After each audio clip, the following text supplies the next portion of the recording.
Oke, assalamualaikum warahmatullahi wabarakatuh. Untuk kita lanjut untuk video yang sebelumnya itu membahas yang namanya sebelumnya kita membahas if kan. Nah, kita lanjut ke salah satu versi lebih mudah dari if yaitu when. Nah, selain if expression untuk melakukan percabangan di Kotlin, kita juga bisa menggunakan when expression. When expression sangat sederhana dibandingkan if. Nah, saking sederhananya penggunaan when ini hanya untuk melakukan pekerjaan yang gampang-gampang aja atau yang mudah-mudah aja. Biasanya when digunakan untuk melakukan pengecekan di kondisi dalam satu variabel. Nah, when ini fungsinya untuk mengecekkan kalau mengecek gitu dalam variabel ini datanya betul apa enggak gitu. Nah, kita lanjut ke yang satunya when expression. Nah, di sini kita udah ada namanya satu variabel yang punya data. Nah, ketika final XM atau variabelnya dicek apakah A, B, C, D atau E atau tidak ada yang lain, maka printnya oops. Nah, kalau benar datanya A, maka print amazing. Tapi selain itu, kayak selain A, itu bakal print yang ada di bawah ini. Nah, kita coba. Salah. Nah, kita masukin variabelnya dulu. Misal variabelnya nilai 1 deh.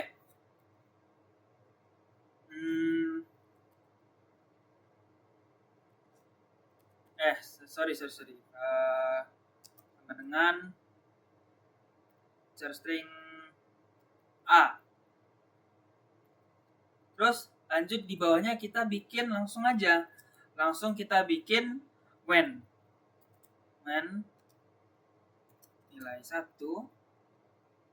buka kurung berawal, langsung bikin ini char string E. Untuk melanjutkan apa yang mau dilanjutkan, misal di sini kita bikin ini harus menggunakan tanda panah biar nanti printnya ini nggak ngaco atau tidak bisa dibilang tidak acak adul lah.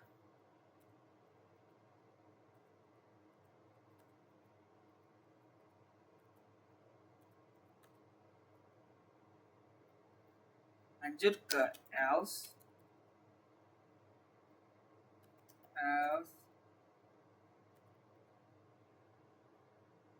Nah, waktu kita jalankan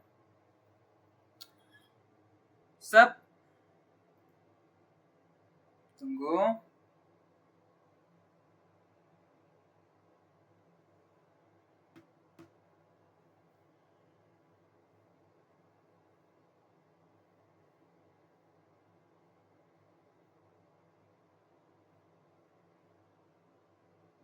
Maka hasil yang dijalankan atau hasil yang dihasilkan itu A. Karena saat pengecekan nilai A itu terbukti ada di satu variabel di atas. Nah, ada juga yang namanya when expression multiple option.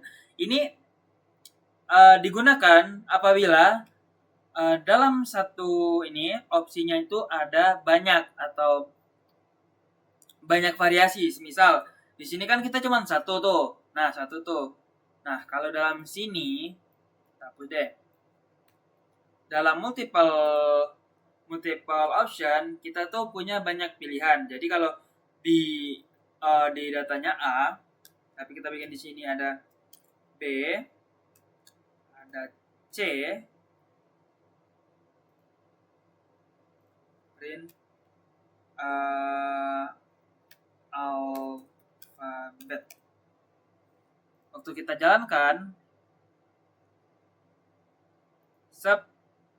maka yang akan dihasilkan itu alfabet. Nah, apabila data yang di atas itu kita bikin E, karena E nggak ada dalam salah satu nilai yang dalam salah satu blok when, maka ketika dijalankan hasilnya akan menjalankan else karena data yang di atas itu nggak ada.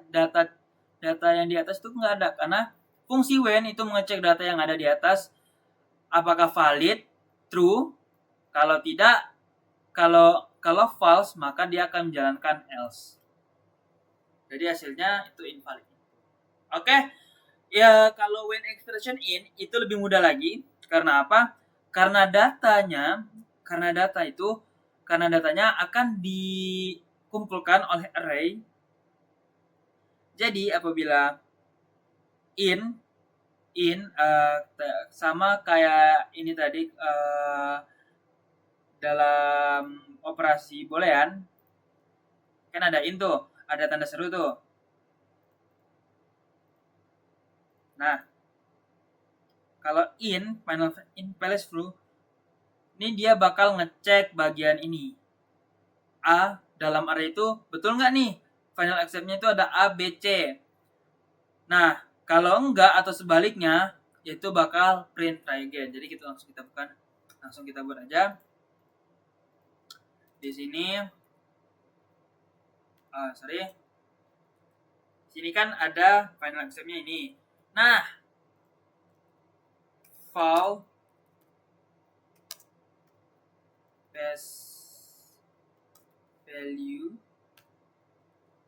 value-nya itu array ya. Array of A, B, C, D, E, F, G, segala macam. Nah, ketika dicek when final exam itu datanya ini ya, sabar. When pass value bisa dibilang in nilai 1 nilai 1 pass value in pass value. Jika bukan, bisa kita langsung lanjut ke kebalikannya, in pass value not in alphabet. Nah, seperti itu untuk apa tuh?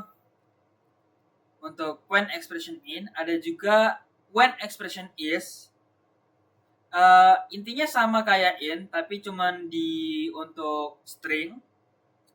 Nah, ada juga tanda variabel seperti ini, tanda variabel exam value, ini good job segala macam.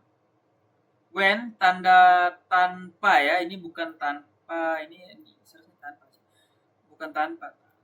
When tanda variabel itu kita kalau pakai tanda variabel itu tuh kita nggak perlu yang namanya ini, kita nggak perlu yang namanya